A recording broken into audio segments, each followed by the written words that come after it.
दोस्तों अस्सलामु अलैकुम वरहमतुल्लाहि ताला वबरकातुहू। हमारे कई ऐसे भाई लोग हैं, कुछ मसलो मसाइल लेकर के आप लोगों की बारगाह में हाजिर आया हूँ। नाज शरीफ और तकारीर तो हम लोग सुनते रहते हैं।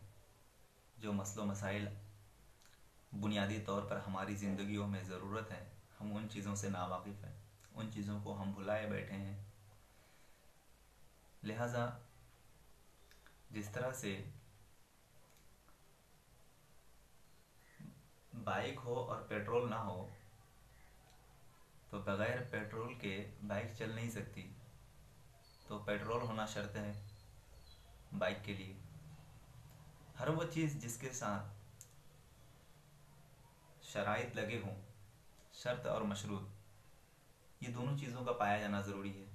इसी तरह से बग़ैर पेट्रोल के बाइक नहीं चल सकती। इसी तरह से नमाज बग़ैर वज़ू के हमारी मुकम्मल नहीं होती, और वज़ू जो है ये शर्त है नमाज के लिए। तो वज़ू में 4 फ़राइज़ हैं, और वज़ू का माना क्या है? वज़ू का माना है रोशनी। वज़ू का माना क्या है? रोशनी।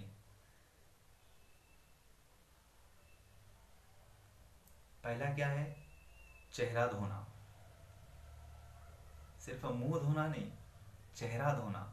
बाल उगने की जगह से तो थोड़ी के नीचे तक, एक कान की लो से दूसरे कान की लो तक पूरा चेहरा धोना, ये फ़र्ज़ है। दूसरा क्या है फ़र्ज़? दूसरा है दोनों हाथों को कोहनियों तक धोना, कोहनियों समेत धोना, कोहनियों तक धोना। दोनों हाथों को कोहनियों तक धोना। एक बार भी अगर धो लेंगे तो फ़र्ज़ हमारा अदा हो जाएगा, अगर 3 बार धोएंगे तो ये सुन्नत है। और तीसरा क्या है? सर का मसाह करना। मसाह का माना होता है छूना। सर का मसाह करना। तो इतना भी अगर हमने मसाह कर लिया तो हमारा वज़ू हो गया, हमारा मसाह करना हो गया। तो पहला है चेहरा धोना, दूसरा है दोनों हाथों को कोहनियों समेत धोना, और तीसरा है सर का मसाह करना। पानी लेंगे, अगर मसाह का सही तरीका तो ये है कि इस तरह से लेकर के यहाँ तक लाएंगे, फिर ये उंगलियां जो बची हुई है फिर हम कानों में मसाह करेंगे, फिर गर्दन का इन हाथों से मसाह करेंगे। ये भी तरीका है।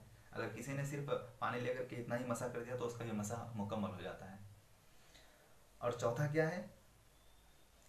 दोनों पाँवों को दोनों पाँवों को दोनों पाँव को टुकनों तक धोना, टुकनों समेत धोना। तो ये 4 फ़र्ज़ हैं। जब ये 4 फ़र्ज़ हमारे वज़ू के जब मुकम्मल हो जाते हैं तो हमारी नमाज मुकम्मल हो जाती है, अल्हम्दुलिल्लाह। ये फ़राइज़ जब हमारे मुकम्मल हो जाता है, वज़ू के शराइत जब मुकम्मल हो जाते हैं तो हमारी फिर नमाज के फ़राइज़ भी मुकम्मल हो जाएंगे। तो शर्त हमारी शर्त जो है, ये ज़रूरी है कि हम वज़ू को अच्छी तरह से जान सकें। अब गुस्ले का तरीका क्या है? अगर हमारा गुस्ले नहीं होगा तो हमारा जब गुस्ले नहीं है तो हमारा वज़ू करना भी बेकार होगा, नमाज़ पढ़ना भी बेकार होगा, कुरान शरीफ पढ़ना भी बेकार होगा। तो गुस्ले के लिए क्या है? गुस्ले के लिए ये है कि अगर जिस कपड़े में नापाकी लगी है, मान लीजिए इस पायजामा में नापाकी लगी है, मान लीजिए इस लुंगी में नापाकी लगी है, तो इस लुंगी को पहन करके अगर हम नहाएंगे तो हमारी पाकी नहीं होगी और नापाकी हमारे जिस्म में बढ़ जाएगी। तो क्या करना होगा? ये नापाक लुंगी को उतार देना होगा, पाक लुंगी से हमको नहाना होगा।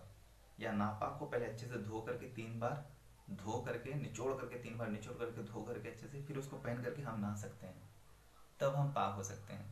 तो गुस्ले में 3 फ़र्ज़ हैं। पहले तो नापाकी अगर जिस्म में लगा हो या गू गबर जो भी, मान लीजिए नापाकी पलीदी जो भी लगा हो, और वो चीज़ें जो इंसान को नापाक करती हो, कुछ भी लगा हो, पहले उसको अच्छे से धो देंगे। फिर उसके बाद हम क्या करेंगे? 3 बार गरारा करेंगे। 3 बार ऐसे गरारा करेंगे। रोज़े की हालत में हम कुल्ली करेंगे, चाहे नफल रोज़ा हो या फ़र्ज़ रोज़ा हो रमज़ान का, गरगरा करेंगे 3 बार। और 3 बार नाक की नरम हड्डी तक पानी चढ़ाएंगे। और फिर तीसरा क्या है? पूरे बदन पर इस तरह पानी बहाएंगे कि एक बाल के बराबर भी सूखा ना रहे। तो ये गुस्ले और वजू के फ़राइज़ हैं। जब गुस्ल हमारा मुकम्मल होगा तो अल्हम्दुलिल्लाह वजू भी और कई लोगों के जहन में ये भी आता है कि गुस्ले करने के बाद वजू करना ज़रूरी होता है क्या? नहीं, वजू करना ज़रूरी नहीं है, क्योंकि गुस्ल ही सबसे बड़ी पाकी है। जब सबसे बड़ी पाकी हासिल हो जाती है तो वजू करना कोई लाजिम और ज़रूरी नहीं। हाँ, कर लिए तो ये बेहतर है, कर लिए तो बेहतर है, ना करे तो कोई हर्ज भी नहीं है। तो उसी गुस्ले से ही सारी चीज़ें हमारी अदा हो जाएगी। जब बड़ी चीज़ हासिल हो गई तो छोटी चीज़ की वहाँ पर अहमियत नहीं रहती। आज के लिए इतना ही, फिर इंशाल्लाह नमाज की टॉपिक